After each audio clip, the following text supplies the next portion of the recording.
Friedrich, as a physician, I hold life to be sacred. It is my duty to preserve it, not to end it. Euthanasia is a violation of that duty. We heal, we comfort, we do not destroy. To take life, even at a person's request, is to betray the very essence of medicine. Sacred. That's your illusion, Hippocrates, not mine. Life isn't inherently sacred. It's only as valuable as we choose to make it. You think it's noble to keep someone suffering, trapped in a shell of agony, when they long for release? If life has become unbearable, they have the right to end it. A right to end it? I can't believe the arrogance. Ending a life, especially in the name of mercy, sets a dangerous precedent. Suffering is a part of existence, Friedrich, and it often leads to growth, to resilience. Euthanasia is nothing more than a cowardly escape. Escape, you say? And you believe that preserving life at any cost is courageous?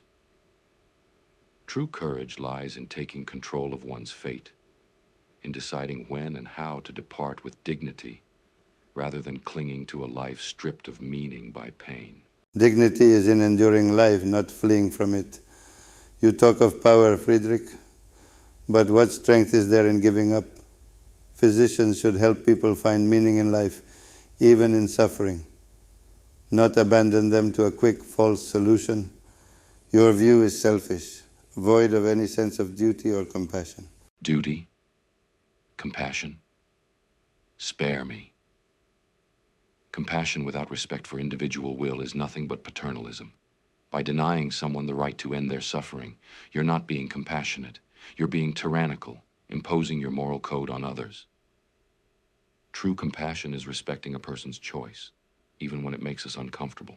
And I say that compassion is found in saving life, not letting it slip away because of momentary despair. How can you ignore the sanctity of life itself?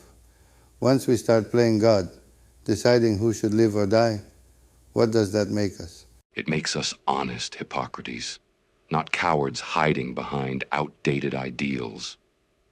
You act as though the act of choosing death somehow devalues life. But you're wrong. It's in choosing when and how, that people claim true power over their existence. That to me is far more sacred than your blind preservation. And what happens to society when we normalize such choices? Euthanasia erodes respect for life. Soon the value of life itself diminishes. If doctors can end lives instead of heal, then we have truly lost our purpose. Purpose, you say? If your purpose is simply to prolong life, no matter its quality, then I say it's a hollow purpose indeed. There's a difference between living and merely existing. I would rather see someone die with intention, with their dignity intact, than live in a cage of pain for the sake of your duty. You reduce life to a question of comfort. There is meaning beyond pleasure, beyond mere quality. A physician's duty is to help people live, Friedrich, and that includes providing relief without destroying life itself. To give in to euthanasia is to give in to despair. Not despair, strength. I'm not advocating for a careless disregard of life. I'm advocating for autonomy, for the right to decide. If a person determines their life no longer holds meaning, that choice must be theirs. You deny them that choice and call it compassion, but I see it as condescension. I see it as... And I see your strength as misguided. There are moments of despair in every life. We don't end it at the first sign of suffering. We find strength in persisting, in seeking peace within life's challenges.